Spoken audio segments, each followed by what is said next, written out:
But before you go into the award, why don't we welcome the man who created the soundtrack for Sound. Oh, Taj. Taj Mahal. Yeah. Come on in, Taj.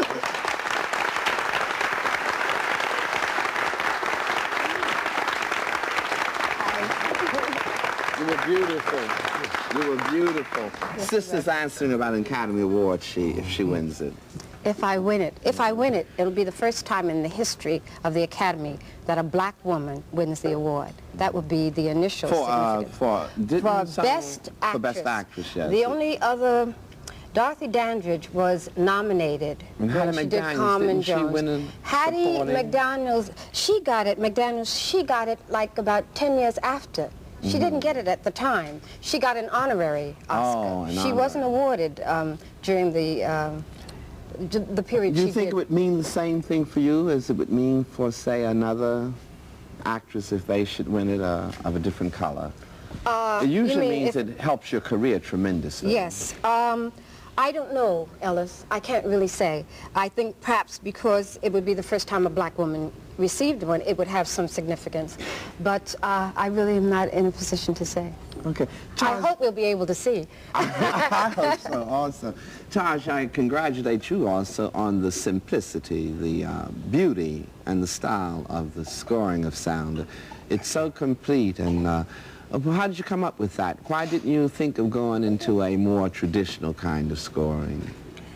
Well, the movie was done in the era of 1933, and I think that because of commercial music and commercial black music, black people in America and throughout the world have been given a very commercial, limited view of a saleable product as such, and not been allowed just to hear the music of the people all along. And I thought this was an opportunity that I could apply some of the knowledge that I've spent a number of years and trace it down and put it in the right context so that when someone went and saw this movie, they were there at the time with the music and the sound. It's kind of nice. It's sort of like right on, you know, all the way to the bone. Does that prepare you, or do you think you could go on now and, say, create a score in a very contemporary electronic vein? Oh, sure. Oh, sure. That's one of the things that started me out, was that my background is in West Indian music and jazz and blues and gospel from my mother's side of the family. And with all those roots coming in, jazz was like what I was first interested in, and I wanted to find out what was under that so I could play it all the way from the drums all the way up to John Coltrane. I want you and Sister to let me in on something. There's a scene after Nathan, your husband's taken away, and Taj, you play Ike. Right. And you come around and you're standing around and you give Sister a little look in that film that... Yeah,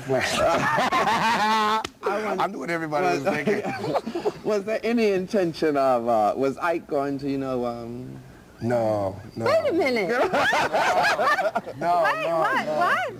It's a little look he gives you. Go back and look at the film. Yeah, right. I know it. I know I'm standing in the door and I look up and it's just that fast. Yeah. After they take Ike away? No. After they take Nathan away. They take Nathan away, and David Lee is going off to find his father.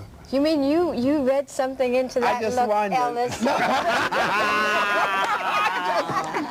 No, and Taj, you know, it's hard to separate. It wasn't Taj, it was Ike. It's hard, sister. Right. Do you enjoy working the films, or you prefer the stage? Oh, well, each one has its, you know, its rewards. You know, the stage, you get, the gratification is immediate. A film, you have to wait, but it depends on what the role you're doing. I enjoyed Rebecca. I think Rebecca is the most rewarding thing I've done to date, and I really enjoyed doing her. So, you know, how can you But I ask you differentiate? and Taj both, isn't it harder in the films because, like, you're building, you don't Oh, yes, always... and you do it out of context, of course, but, you know, you have to have the character going in your head. And I had her going in my head. I mean, I really stepped into her skin was the feeling that I got, and every move that came about was, you know, Rebecca rather than Cicely studying Rebecca or trying to portray Rebecca. How did you feel about your... Oh, I was Ike, man. I was Ike for every brother in the world. You're not planning on concentrating on that type of work as opposed to your concertizing, are you? No, but I have to admit, you know, it's got me a little interested in that area, but Oh, look out, you bet you're hooked. I'm interested. I'm very interested. I got an opportunity to see the whole thing behind, the scenes, and I see that it would be very possible to present something perhaps in a contemporary light, you know, that deals a little bit more with relevancy as I see it, coming from a musician's point of view, you know. Because I think well, all the arts at this point, it's very important for them to get together because that constitutes the whole body of the people. Very good. I want to thank you again, Cicely Tyson and Taj Mahal. What do we say? Thank you so much.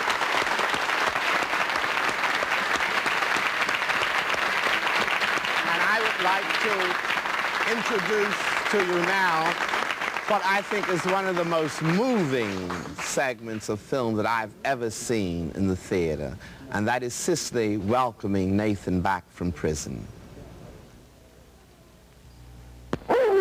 Brothers and sisters, this is Jerry B. here to remind you that you do have a voice in what's happening here on Soul. We're interested in your comments, both good and bad. Write us, won't you? Our address is Soul, 304 West 58th Street, New York City, zip 10019. That's Soul, 304 West 58th Street, New York City, zip 10019.